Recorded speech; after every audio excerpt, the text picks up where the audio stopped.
네, 지난주 보셨던 말씀 한 번 더 봅니다. 로마서 14장 13절, 14절 우리 두 줄만 함께 읽습니다.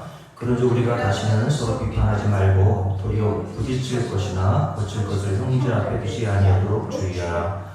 내가 주 예수 안에서 알고 확신하노니 무엇이든지 스스로 속된 것이 없으되 다만 속되게 여기는 그 사람에게는 속되니라. 아멘. 먼저 오늘 말씀을 이어나가기 위해서 디모데후서 1장을 한번 보도록 합니다.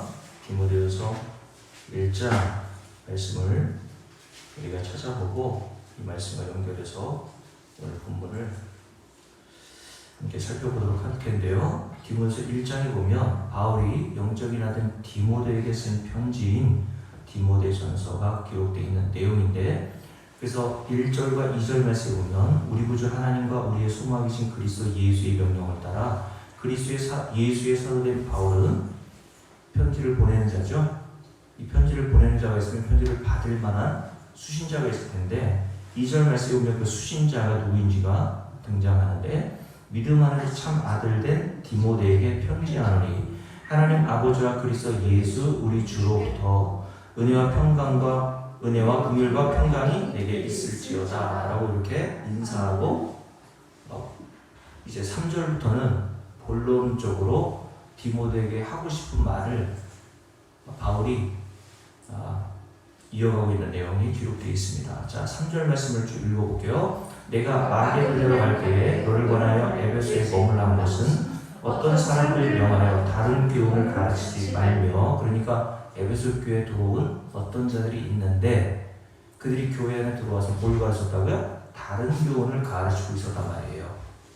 이미 사도행전 20장에 보면 바울이 에베소 교회 성도들을 그리고 장로들을 만나면서 고별 설교할 때에 내가 떠나가면 반드시 너희 무리 가운데, 그러니까 교회 밖에 있는 사람들의 문제가 아니라 교회 안에 있는 사람들 가운데 이리와 같은 자들이 나타나서 너희들에게 이런 일을 할 거다라고 이미 바울이 그들에게 경고했단 말이에요.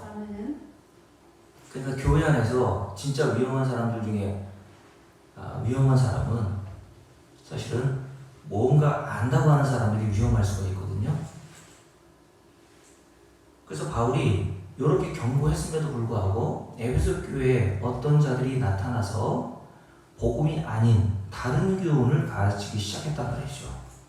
근데 이들이 뭘 가지고 다른 교훈을 가르쳤냐 하면, 이들도 동일하게 우리가 들고 있는 성경을 가지고 복음이 아닌 다른 것들을 가르치기 시작했단 말이죠.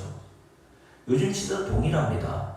여러분과 제가 가지고 있는 성경과 똑같은 성경을 가지고 모든 교회에서 우리가 보통 정통교단이라고 하는 이단 말고도요, 이단에서는 아예 그냥 우리가 드러내놓고 그들이 잘못된 해석을 하니까 금방 이해하고 저건 아니지라고 하는 판단을 내릴 수 있는데, 진짜 무섭고 어려운 일은 정통교단, 감리교단, 장로교단, 침례교단, 성결교단, 우리는 다 그런 교단은 그런 데는 이단이 아니니까 당연히 복음을 가르치고 있을 거라고 생각하지만 그렇지 않은 경우들이 참 많이 있단 말이에요. 그래서 어떤 목사님이, 제가 유튜브로 이렇게 보니까 그 목사님도 요즘에 유튜브에 많이 등장하거나 기독교 방송 여러 230번 때 보면 여러 기독교 방송들이 나오잖아요. 거기 보면 유명한 목사님들이 나와서 설교하는 내용들이 있는데, 그 목사님이 그분들의 설교를 분석하면서 하는 말이 정말 그분들이 증거하는 복음의 말씀 중에 들을 만한 복음이 얼마나 있느냐라고 이렇게 되물으시는 것을 제가 본 적이 있습니다.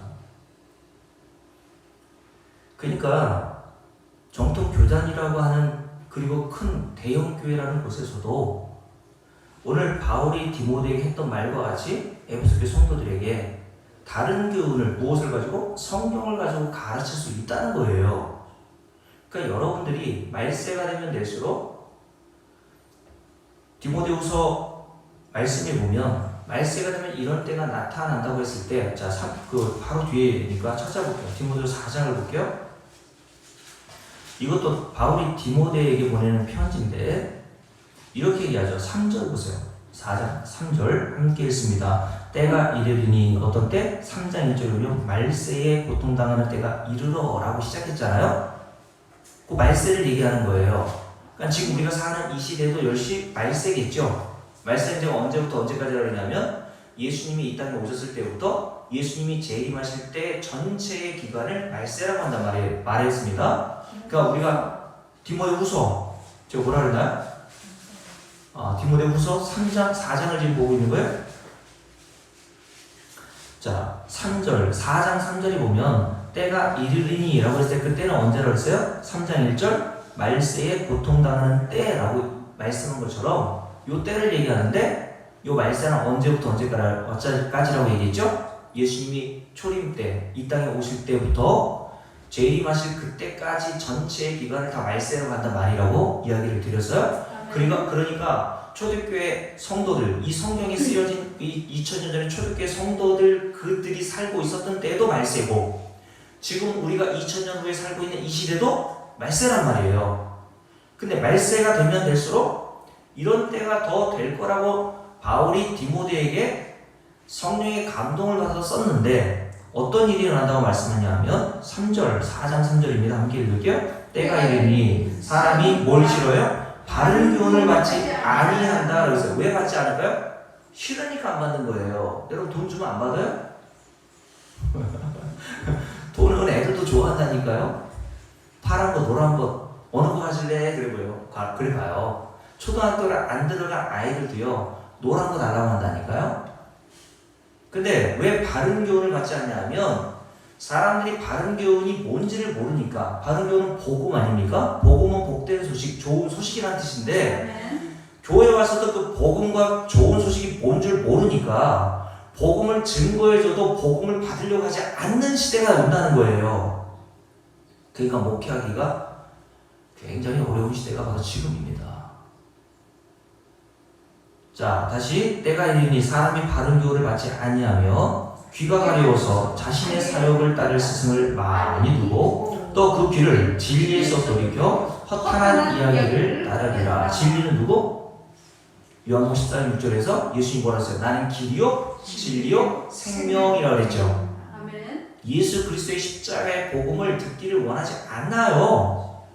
그래서 요즘에 그런 성도들을 목사님들이 캐치하고 나니까 이제 복음보다도 성도들이 듣기 좋은 뭐 재정부흥회라든가 뭐 신사도운동, 요즘에 뭐 유튜브 보면 별의별 목사들이 다 있는데 신사도운동이 뭐냐 하면 별의별 신비한 기적들이 나타난다고 얘기하면서 사람들을 끌어모으는 거거든요. 요즘에 젊은 그냥 뭐 거의 사기성 짓는 사람들도 많이 나타나요. 박혁준사 대표적으로. 그리고 얼마 전에 뭐 제가 아는 성결교단 어떤 젊은 전도사가 저 통천포 매운탕 아시죠? 그 근처에다가 개척했다고 해가지고 저한테 교인들이 오고 한데 감리교 교인인지 어떤지 뭐 22살 여자 자매인데 그 자매를 초청해가지고 부흥회를 하니까 저보고 꼭 좀 와달라고 얘기하더라고요. 그래서 제가 가지는 못하고 시간이 안 되니까 그 강사의 프로필 좀 보내봐라. 그랬더니 그 강사가 어떤 서울에 있는 감리교 대형교회 가가지고 집회한 내용을 영상을 보내줬어요. 그래서 제가 잠깐 뭐 다 들을 순 없고 한 10분만 들으면 벌써 알거든요. 그 22세 자매가 얘기하는 거 10분 딱 들어보니까 꿈에 하나님이 나타나셔서 환상을 보여주시고 말씀하시고 뭐 해서 뭐 미국으로 건너와서 전도했더니 뭐 이런 얘기들을 쭉 나열합니다. 거기에 예수 그리스도의 복음이 없어요. 예수 그리스도의 이름은 등장하는데 그러니까 그런 우리 뭐 공주 어떤 지방에도 우리 지방 어떤 교회도 왔나 보죠? 우리 감리교 어떤 목사님이 가가지고 그 자매의 말을 직접 들어봤더니 예언을 해주더래요. 근데 그 예언이 얼마나 맞아 떨어지는지 자기가 깜짝 놀랐다고 얘기하더라고요. 그러면서 주변에 있는 목사님들은 꼭 들어보라는 식으로 권면도 하고 있다고 하시는데 제가 그 이야기를 해주는 제 친구 목사에게 그렇게 얘기했습니다. 야, 그 목사님, 내가 잘하는 용한 무당들이 많은데 차라리 그분한테 가라 그래. 용한 무당들이요, 진짜 용한 무당들은요, 진짜 우리의 과거를 알아맞추는 경우들이 많이 있다니까요. 교회에서 그런 거 하는 겁니까? 그러니까 진리를 듣기 싫어하는 교인들을 대상으로 그런 일을 하면 교회에 온다니까 사람들이 그거 신기해가지고 부자 되고 싶은 욕망이 오늘 말씀은 자기의 살이 사욕을 따를 스승을 많이 두고 부자 되고 싶은데 잘 안 되잖아요. 부자가 애써도 해도 부자가 안 되는데 제가 전에 말씀드렸던 어떤 부흥의 강사가 와가지고 봉투 사용이라고 그러더라고요. 봉투 헌금한 거 보면서 여기 이 자리에 앉아 있는 사람 중에 올해 땅을 사면 그 땅이 값이 많이 올라서 부자가 될 거라고. 돈 봉투 두고 가더라고요. 그 목사에게. 나한테도 예언 좀 해달라고. 이게 말세에 일어나는 징조라는 거예요, 여러분. 예수 그리스도에게는 관심이 없다니까요. 그러니 여러분들은 오늘 수요 예배 때 진리를 듣고 싶어 이 자리에 나온 것 자체가 은혜입니다, 여러분. 아멘. 바른 교훈을 듣고자 나온 거 아니에요? 아멘. 자, 다시 함께 읽어봅니다. 4절 함께 읽을게요. 또 그 길을 진리에서 돌이켜 어떤 이야기? 허탄한 이야기를 따르리라. 그러니까 뭐 하라고 합니까? 바울이 디모데에게 4장 1절부터 함께 읽습니다. 하나님 앞에 살아있는 자와 죽은 자를 심판하실 그리스도 예수 앞에서 그가 나타나실 것과 그의 나라를 두고 엄히 명하노니. 디모데야, 요거 교회에서 해? 뭐 하라고 합니까? 2절 너는 말씀, 진리, 복음을 전파하라. 때를 얻든지 못 얻든지 항상 힘쓰라. 범사의 오래 참음과 가르침으로 경책하며 경계하며 권하라. 라고 얘기했어요. 이게 목사에게 진짜 교회에서 주어진 책무와 임무라면 성도들은 진짜 목사를 위해서 기도할 때 우리 담임 목사님이 바로 이런 일을 행하여 나에게 진리의 복음을 증거해 줄 수 있도록 기도해 줘야 되는 거예요, 여러분. 자, 디모데서 1장을 볼게요. 그래서 바울은 영적인 아들 디모데는 목사였으니까 네가 교회에서 에베소 교회, 바울이 3년 동안 사역했던 그 에베소 교회에 디모데를 머물라고 하면서 그 디모데에게 에베소 교회에 가르치라고 하고 어떤 일을 해야 될 것인지를 이렇게 이야기하는데, 자, 함께 읽습니다. 디모데전서 1장 3절 쭉 읽을게요. 내가 마케도냐로 갈 때 너희를 권하여 에베소에 머물란 것은 어떤 사람들을 명하여 다른 교훈을 가르치지 말며 신화와 끝없는 족보에 몰두하지 말게 하려 함이라. 신화, 끝없는 족보 얘기하지 말란 말입니다. 교회에서 우리 집안은 대대로 4대째 예수 믿는 가문이고 그런 거 얘기하는 데가 교회가 아니란 말이에요. 그게 뭐가 중요해요? 바울이 빌립보 3장에서 뭐라 그랬습니까? 자기는 히브리인 중에 히브리인요? 베냐민 지파인 것을 자랑했단 말이에요. 아, 우리 족보 조상 중에 베냐민 지파의 최고의 자랑할 만한 조상 누구? 이스라엘의 1대 왕이었던 사울 왕이 바로 우리 족보, 우리 가문, 우리 지파에 배출된 인물이었어. 내가 그 조상의 후손이야. 너희들 주기철 목사님 다 알잖아? 내가 주기철 목사님의 손주뻘 되는 사람이야. 그런 얘기 하지 말란 말입니다. 여러분의 부모님이 권사고 장로고 그게 여러분의 구원과 무슨 관계가 있어요? 관계 있어요? 하나님이 여러분의 부모님의 직분 보고 얼마나 헌신했는가 정도를 보고 여러분 구원하실지 안 할지 결정하십니까?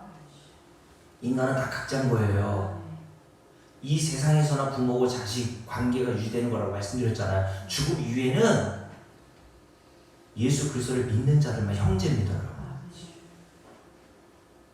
그러니까 여러분이 낳은 육신의 자녀들 너무 애착을 갖고 살지 마세요. 그래서 어떤 분이 자식들을 언젠가는 떠나갈 손님처럼, 귀한 손님처럼 여기라고 하잖아요. 손님은 항상 귀하지만 항상 우리 집에 머물 사람은 아님이잖아요. 그죠? 언젠가는 보내야 되는 겁니다. 자, 4절 신화와 끝없는 족보에 몰두하지 말게 하려 함이라. 이런 것은 믿음 안에 있는 하나님의 경륜을 이름보다 도리어 결론을 내는 것이라 아무 의미가 없고 유익하지 못하다는 겁니다. 5절 이 교훈의 목적은, 복음의 목적은 청결한 마음과 선한 양심과 거짓 없는 믿음에서 나오는 사랑이거늘 사람들이 이에서 벗어나 헛된 말에 빠져 율법의 선생이 되려 하나 자기가 말하는 것이나 자기가 확증하는 것도 깨닫지 못하는도다. 율법의 선생이라고 하면서 율법이 뭘 의미하고 뭐를 뜻하는지도 모르고 가르치더라는 거예요. 예수님 시대의 바리새인과 서기관들, 종교 지도자들, 율법의 전문가들, 율법을 오랫동안 연구하면서 이스라엘 백성들이 가르쳤던 사람들이 바로 그런 사람들이었단 말입니다. 바울 자신도 아주 탁월한 두뇌를 가지고 오랫동안 바리새인으로서 율법을 연구해서 내가 이것을 잘 가르치고 있는 선생이라고 여겼지만 성령이 임하고 나니까 자기가 바로 이런 일을 하고 있었다는 거예요. 율법의 선생이지만 자기가 말하는 것이나 자기가 확증하는 것도 제대로 깨닫지 못하고 가르쳤다는 겁니다.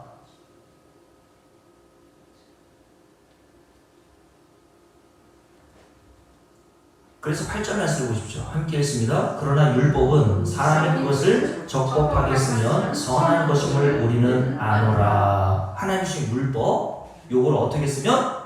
적법하게 쓰면. 현대인 성경에서는 요 적법하게라는 단어를 올바르게 사용하면 이렇게 번역했거든요. 하나님 주신 율법을 여러분에게 주셨는데 그 율법을 하나님이 주신 용도, 하나님이 주신 그 율법의 목적대로 잘 사용하기만 한다면 그건 어떤 거라고요? 8절 선한 거다. 아주 좋은 거야. 바울이 왜 이 말을 했을까요?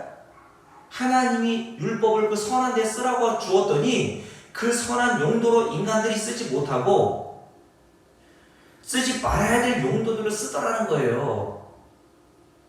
그러니까 오히려 율법을 가지고 사람들을 살리는 데 사용하는 것이 아니라 살해하는 데 사용하는 겁니다. 목사들이. 그러니까 제가 여러분께 말씀을 가끔 드리잖아요. 아무 데나 가서 아멘하고 아무 데나 가서 듣지 마시라고요. 이명훈 목사님이 저희한테 가끔 약을 줄 때가 있어요. 코 푸시라고. 아유, 웬만큼 그냥 아프면 그거 먹고 막 이렇게 하면 목구멍도 낫고 시원하고 금방 이렇게 낫더라고요. 좋더라고요. 속된 말로 약발이 좀 쓰더라고요. 보니까.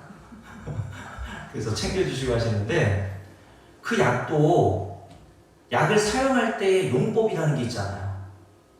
이명호 사님이 주신 그것이 제 입맛에 맞는다고 하루에 막 20개, 30개씩 제가 빨아먹으면 되겠어요? 의사가 처방해준 그리고 그 약에 표기된 대로 하루에 2번인가 3번인가 먹게 돼 있잖아요. 한 포, 그죠? 3포를. 맞나요? 네.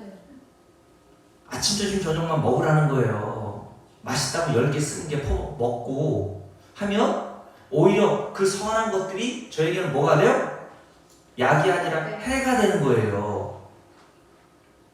율법도 똑같단 말입니다. 하나님이 이 성경을 우리에게 주신 목적과 그 의도와 뜻이 있는데 그 의도와 뜻과 목적이 모른 채 이 성경을 배우고 가르치고 열심히 성경을 연구해 봐도 오히려 그것이 나에게 약이 아니라 해가 된단 말이에요. 맞아요? 근데 여러분, 이명호 사님 주신 코프 시럽을 잘못 먹었다고 해도 3개 먹어야 되는데 제가 10개 먹는다고 해서 그거 먹고는 안 죽잖아요. 그죠? 배탈 좀 나고 며칠 고생할 뿐이지. 근데 하나님의 율법을 잘못 사용하면요 영원히 죽습니다. 영원히 죽는다. 영원히 살고 죽는 문제예요. 이거는. 아멘. 그래서 제가 여러분께 말씀드렸잖아요. 교회를 의리로 정으로 다니지 말라고. 내 영혼이 죽고 사는 문제인데 여러분 정으로 다닐 수 있어요? 의리로 다닐 수 있습니까? 그렇게 하는 건 어리석은 것일 뿐만 아니라 율법이 얼마나 중요한지조차도 알지 못하는 거예요.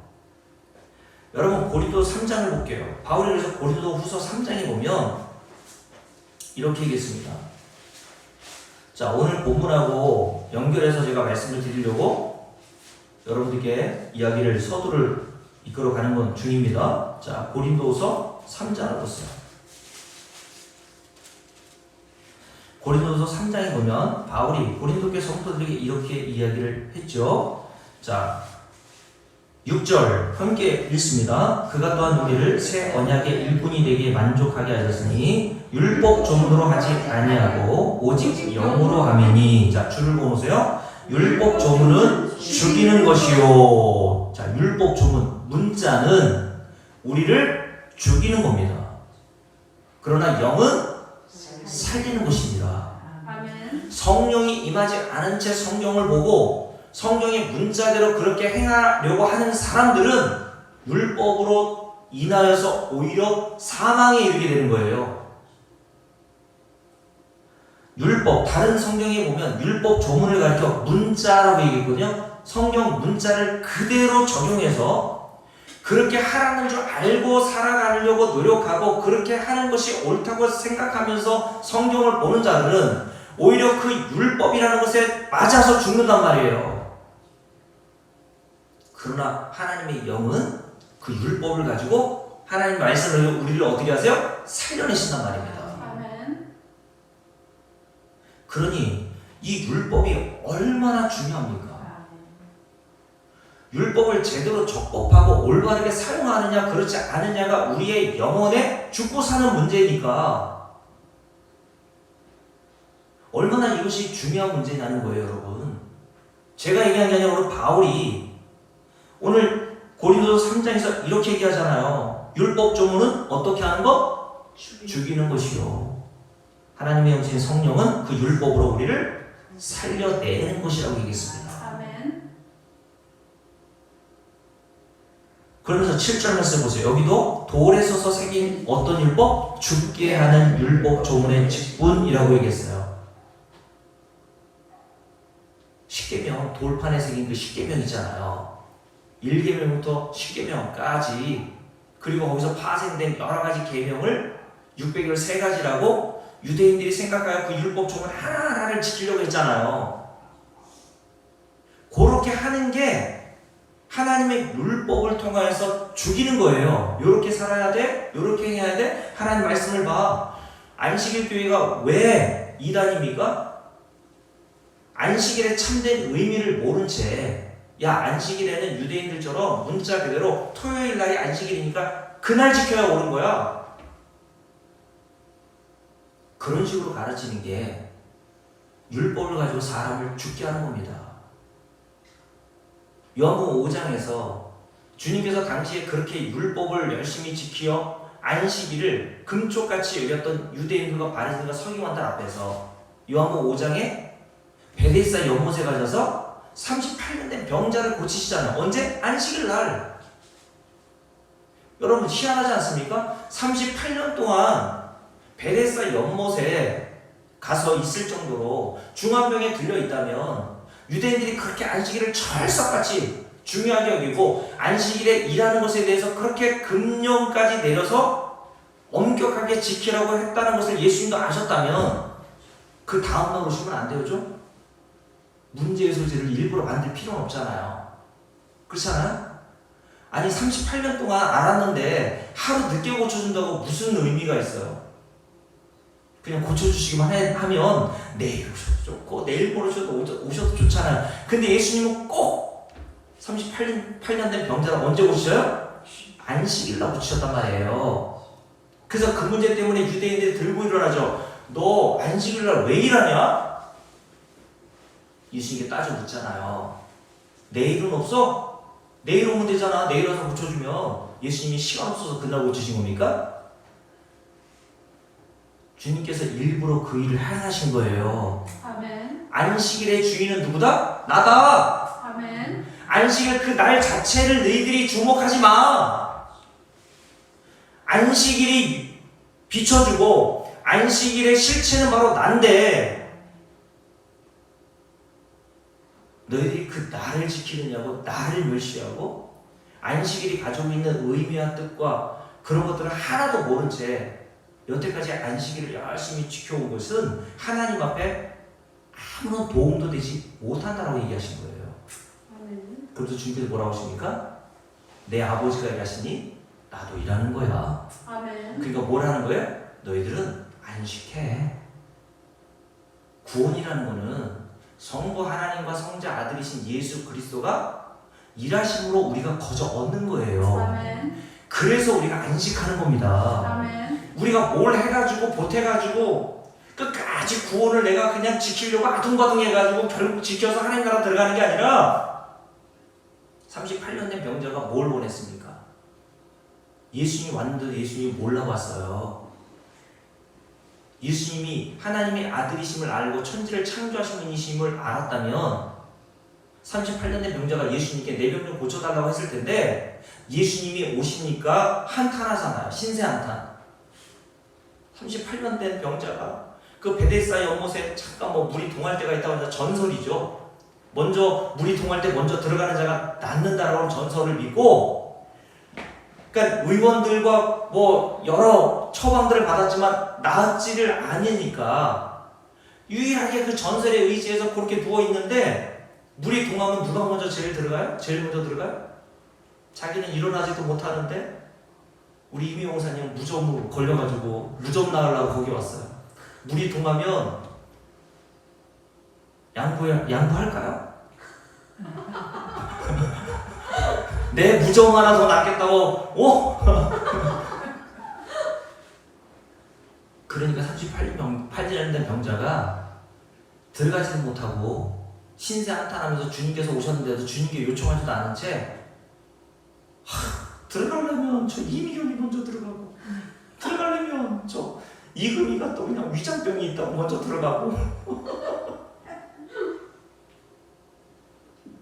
근데 여러분 38년 된 병자가 예수님께 내 병 좀 낫게 해달라고 구하지도 않았는데 예수님이 그에게 치료를 행하시죠. 아멘. 로마서 11장 지난주에 배웠던 내용이 뭐예요? 주일날 오전에 이스라엘이 구했으나 구한 자가 받는 게 아니라 은혜로 택하심을 받는 자가 구원을 얻는다. 아멘. 그걸 보여주시는 거예요 거기서. 그러니까 구원이라는 거는 인간이 뭘 힘쓰고 애쓰고 수고해서 조금이라도 보태어서 내가 받는 게 아니라 하나님께서 자기 아들 예수 그리스도를 통해서 십자가에서 다 이루어내심으로 우리는 공짜로 그냥 거저 받는 거라는 겁니다. 아멘. 그래서 우리에게 주님께서 뭐라고 하시는 겁니까? 수고하고 무거운 짐 자들아 다 내게로 와라. 내가 너희를 쉬게 해줄게. 주님께서 우리에게 안식을 선포해 주시는 거예요. 아멘. 끝났어. 내가 너를 위해서 구원을 이루게 하기 위해서 모든 것들을 다 끝내놨어. 넌 그것만 믿으면 돼. 아멘. 그래서 히브리서 12장에 보면 11장에 보면 믿음은 바라는 것들의 실상이요 보이지 않는 것들의 증거라고 얘기합니다. 믿음이라는 거는 내가 뭘 하는 게 아니라 하나님께서 태초 이전에 우리를 위해서 계획하신 그 구원의 계획이 이미 다 이루어졌음을 믿고 나는 여전히 죄가 나오고 죄인이지만 예수께서 십자가에서 나의 모든 죄를 용서해 주셨으므로 하나님 나라에 나는 거저 그 은혜로 들어가게 됨을 믿고 사는 거예요. 아멘. 그러니까 성도에게는 하나님께서 주신 이 복음이 안식으로 다가오는 겁니다. 아, 예수가 우리의 안식이구나. 저는 그것도 모르고 그냥 목사님이 그냥 주일날 새벽부터 그냥 주일학교 교사 뭐하고 그냥 성교단하고 주일날 예전에 저녁 예배 있었잖아요. 하루 종일 그냥 파김치가 들어 주일날 그렇게 교회에서 살면 그게 안식일을 지키는 거라고 생각했어요. 그러니 얼마나 하면서도 지겹고 억지로 했으면 여러분께 말씀드렸잖아요. 그 어린 마음에 주님 구원받은 강도가 왜 이렇게 부럽습니까? 죽을 때나 좀 부르시지. 벌써부터 부르셔가지고 그냥 생고생하게 만들고. 그거는 복음을 몰랐을 때의 저의 모습이었고 복음을 모르면 율법의 의미와 뜻과 목적을 모르면 그 율법으로 여러분들과 저는 죽는 겁니다. 아멘. 안식일 지키다가 죽는 거예요. 하나님이 위해서 6월절 지킨다고 하잖아요. 그게 죽이는 겁니다.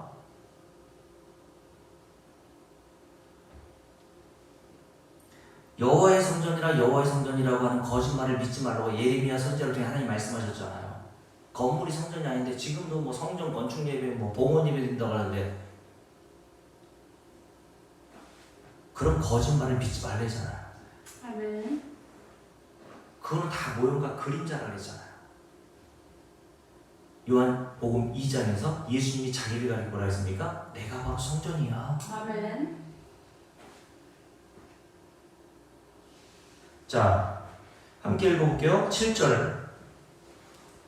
고린도 3장 7절입니다. 함께 읽습니다. 돌에 써서 새긴 죽게 하는 율법 조문의 직분도 영광에 있어 이스라엘 자손들은 모세의 율법에 없어질 영광 때문에 그 얼굴을 주목하지 못하였거든. 하물며 영의 직분은 더욱 영광이 있지 아니하겠느냐? 정죄의 직분도 영광이 있은즉 의의 직분은 영광이 더욱 넘치리라. 영광되었던 것이 더 큰 영광으로 말미암아 이에 영광될 것이 없으나 없어질 것도 영광으로 말미암아 없어질 거라고 그랬잖아요.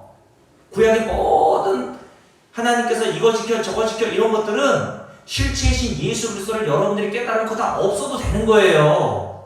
맞아요?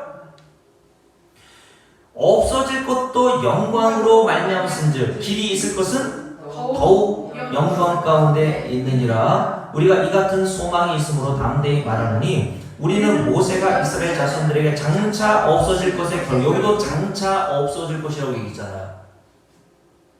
바울은 골로새 2장에서 그래서 모든 구약의 안식일, 절기 이런 것들, 음식에 관한 규정들 이런 것들을 모형과 그림자라고 얘기했고 그 모형과 그림자의 실체, 실물은 그리스도다 라고 얘기했던 거예요.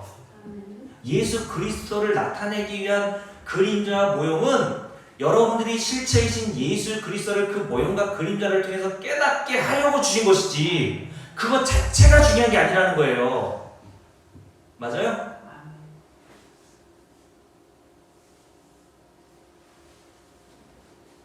그럼 함께 읽을게요. 13절. 우리는 모세가 이스라엘 자손들에게 장차 없어질 것의 결국을 주목하지 못하게 하려고. 자, 왜 모세가 시내산에 올라갔다 얼굴이 환하게 빛나가지고 백성들이 그 얼굴조차 보지 못했잖아요. 그래서 모세가 그 얼굴에 수건을 덮어 쓰고 있었다고요. 그렇게 하신 이유가 뭐라고요? 장차 없어질 것의 결국을 뭐하지 못하도록 주목하지 못하게 하려고. 야, 구약 주목하려고 하나님이 주신 게 아니야. 안식일 주목하지 마. 절기 주목하지 마. 누구를 주목해야 합니까? 예수에게 주목하라는 거예요. 그래서 히브리서 12장에서 뭐라 했습니까? 믿음의 주요 온전케 하시는 이인. 6월절을 바라봐야 합니까? 안식일을 바라봐야 돼요? 예수를 바라보자. 아멘. 이게 모든 율법과 성경의 목적지요 가르치는 바거든요. 여러분들은 안식일을 통해서 누구를 바라보라는 거예요? 예수를 바라보자. 6월절을 통해서 그걸 지키라는 게 아니라 그 6월절 어린 양 되셔서 그 6월절 어린 양 피가 애굽에 살고 있었던 이스라엘 백성들의 집에 이렇게 덮어 씌워지자 재앙의 천사가 뭘 보고 재앙을 내리자고 넘어갑니까? 그 피를 보고 넘어가잖아요. 아멘. 그게 예수 그리스도의 피로 물든 성도들을 예표하는 그림이라니까요. 아멘. 우리가 왜 재앙을 받지 않습니까? 착한 일 많이 해서가 아니에요. 예수의 피가 우리를 덮고 있기 때문에 어떤 저주도 우리를 다 넘어가 버리는 거예요. 6월 넘어가리라. 패스 오버. 예수 믿는 자를 다시 저주, 지옥으로 던져 넣을 수 없다니까요? 맞습니까? 아멘. 그러니 이 복음이 우리에게 얼마나 안식을 줍니까? 그래서 이제는 억지로 하기 싫은 것, 목사가 시켜서 하는 게 아니라 그 은혜를 깨닫게 되니까 자원해서 즐거움과 기쁜 마음으로 하게 되는 게 신앙생활인 거예요. 아멘. 자, 다시요. 13절. 우리는 모세가 이스라엘 자손들에게 어떤 것? 장차 없어질 것의 결국을 뭐하지 못하게? 주목하지 못하게 하려고. 여러분들 다 구약은 주목하라고 하나님께서 주신 게 아니라 주목하지 못하게 하라고 주신 거예요. 누구 주목하라고? 예수 그리스도를 주목하게 하기 위해서. 아멘. 그러니까 여러분들은 욥기를 보면서 누굴 주목해야 돼요? 예수 그리스도를 주목해야 합니다. 아멘. 다니엘서를 보면서 다니엘이 주목의 대상이 아닌 거예요. 다니엘이 이렇게 사적으로 들어서 얼마나 용맹하고 우리 어릴 때 그렇게 배웠잖아요. 성경의 주인공은 누구다? 예수 그리스도 한 분입니다. 아멘. 다윗이 중요한 게 아니에요. 아브라함과 야곱이 중요한 게 아닙니다. 그들은 다 누굴 주목하게 하기 위해서 가르치는 손가락이냐면 예수 그리스도를 가르치는 손가락들이었단 말이에요. 아멘. 저도 그걸 몰라가지고 그냥 다시요. 주목하지 못하게 하려고 수건을 그 얼굴에 쓴 것 같이 아니하노라. 그러나 그들의 마음이 완고하여 오늘까지도 뭐를 읽을 때 구약 성경을 읽을 때에 그 수건이 아직도 벗겨지지 아니하고 있으니 그 수건은 그리스도 안에서 없어질 것이라. 오늘까지 모세글을 읽을 때에 요거 모세글은 모세 오경을 얘기하는 겁니다. 창세기, 출애굽기, 레위기, 민수기, 신명기 유대인들에게 있어 성경 중에서 성경으로 가장 중요하고 가치 있게 여기는 모세 오경. 근데 그 모세글을 읽을 때에도 이스라엘 백성들 이 당시에 유대인들이 수건이 그 마음을 덮어 놓은 것처럼 여러분 생각해도 술래잡기 할 때 네? 그 술래에게 이렇게 수건으로 눈을 가려놓고 막 이렇게 찾게 하잖아요. 그런 것처럼 성경을 읽고 있는데도 그 마음의 수건이 벗겨지지 않고 덮여져 있는 채로 성경을 읽으면 다 엉뚱한 곳으로 가는 겁니다.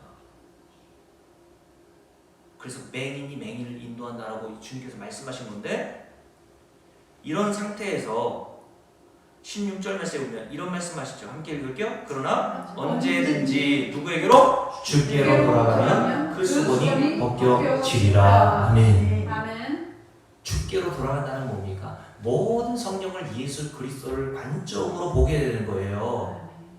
그러면 내가 그 이전에 수건이 덮여있을 때에 생각했던 성전, 안식일, 유월절, 그리고 나머지 절기들, 음식 규정들, 그리고 제사법, 대장이 왜 지성소로 들어갈 때 자기의 죄와 이스라엘 백성들의 죄를 위하여 흠없는 어린 양의 피를 들고 가야 됐는지 히브리서 7장, 8장, 9장, 10장을 쭉 읽어보면서 그게 다 벗겨져서 눈이 확 띄어지는 겁니다.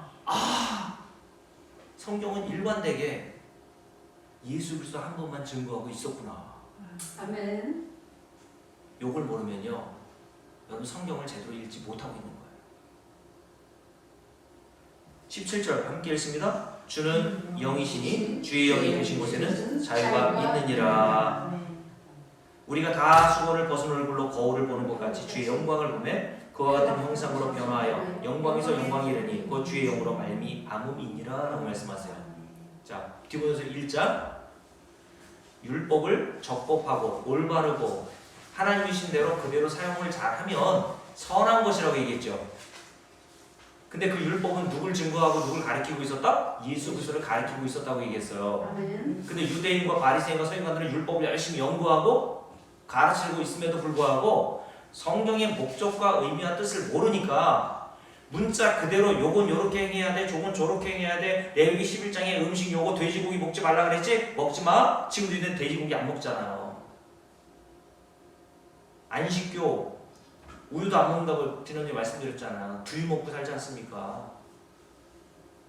네? 여호와의 증인들인가요? 성경에 기록되어 있는 피째 먹지 말라고, 피는 생명이다, 생명은 피에 있다, 이 말씀을 문자 그대로 해석해서 가족이 죽어가는데도 피가 필요한데도 수혈하지 않지 않습니까? 근데 그들은 뭐 율법을 다 그렇게 문자대로 다 지킵니까? 생각해보세요. 다 문자대로 그렇게 잘 지켜요 그들이? 우리가 지난주에 레위기 21장을 살펴봤죠. 하나님께서 제사장들의 규정에 대해서 쭉 얘기하시면서 레위 자손 중에서 제사장이 선발되는데 제사장에 선발되었어도 제사장으로서 하나님의 임재상이 성전, 성막에 들어가지 못할 자들에 대한 내용들이 쭉 기록되어 있죠. 맹인, 다리 저는 자, 뭐 이런 자들, 심지어 어떤 자들? 버진 피고 습진 있는 자들까지 몸에 이렇게 조그마한 흠이 있는 자는 하나님의 성전에 들어가지 못해. 그럼 목사들은,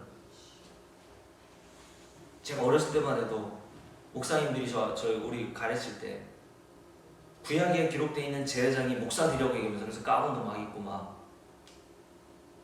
또 성도들한테 제사장이 목사님한테 잘 대접해야 된다고 해가지고 그렇게 했지 않아요? 그러면 제사장이면 뭐가 없어야 돼요? 버짐도 없어야 되고 습진도 있으면 안 됩니다. 그래서 저는 발통부정도 있고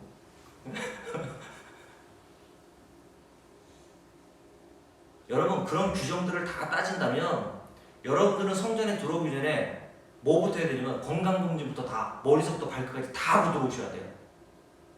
하나님의 성전에 들어오려면 이 건물이 성전이라면 성전에 들어오려면 제사장들은 습진과 버짐과 뭐 이런 조그마한 흠이 있어도 못 들어간다라고 하는 그 말씀을 문자 그대로 해석한다면 이명우사님은 들어올 때 건강검진하면서 퇴짜 맞는다니까요?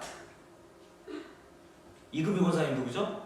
혈압약 혈압 고치고 오셔야 돼요. 못 들어간다니까요? 아니지 뭐 무슨 일지 진짜. 무좀도 있으세요? 지금 알았네. 그것만 있을까요? 머리부터 발끝까지 다 그러니까. 네? 왜 그거는 문자대로 그렇게 해석을 안 하냐고요, 그러면.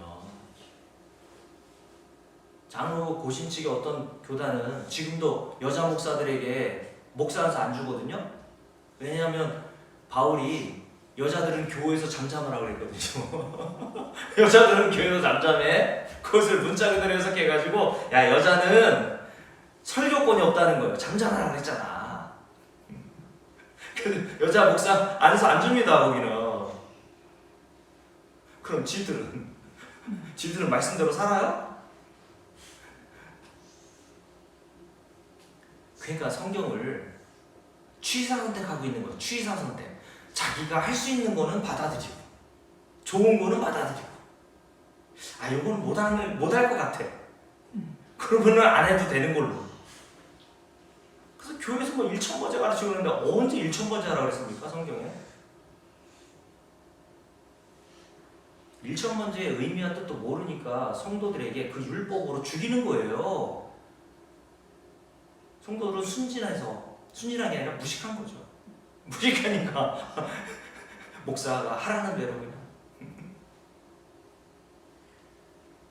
여러분 주의 영이 계신 곳에는 자유함이 있느니라. 아멘. 성령을 받고 성령을 통해서 성경을 보게 되잖아요. 야, 내가 이전에 그렇게 살아왔던 그리고 그 전에 성령을 받기 이전에 복을 몰랐을 때 성경을 봤던 눈하고는 너무 다른 눈으로 성경을 보게 되는 거예요. 여러분 24편 나오거든요. 여기까지 하고 마쳐야 되겠네요.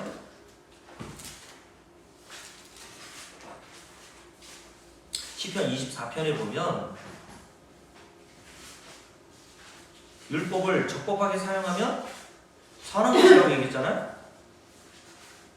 그 선한 것이 되지 못하도록 적법하게 사용하지 못하는 예에 대해서 한 가지만 들어드릴게요. 나중에 제가 기회에 있을 때 신약 성서뿐만 아니라 구약 성경에 기록되어 있는 교회에서 잘못 적용하고 오해하는 그런 성경 구절들이 많거든요.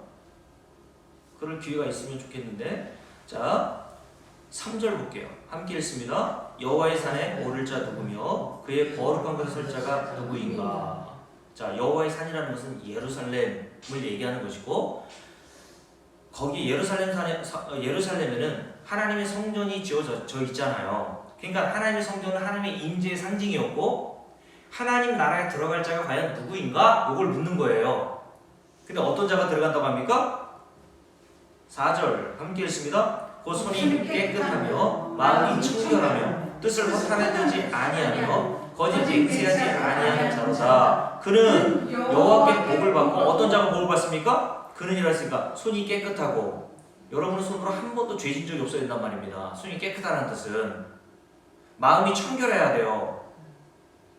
여러분 마음에 한 번도 남을 시기하거나 부러워한 적이 없어야 되는 겁니다. 뜻을 허탄에 두지 아니하고 거짓 맹세, 거짓말 하지 말라는 겁니다. 그런 자들은 어떻게? 5절에 여호와께 어떻게? 복을 받고. 그럼 여러분 뭘 받아야 돼요? 복을 받아야 돼요? 저주 받아야 돼요? 저주 받아야 돼요. 구원의 하나님께 의를 얻으리니 라고 돼 있죠.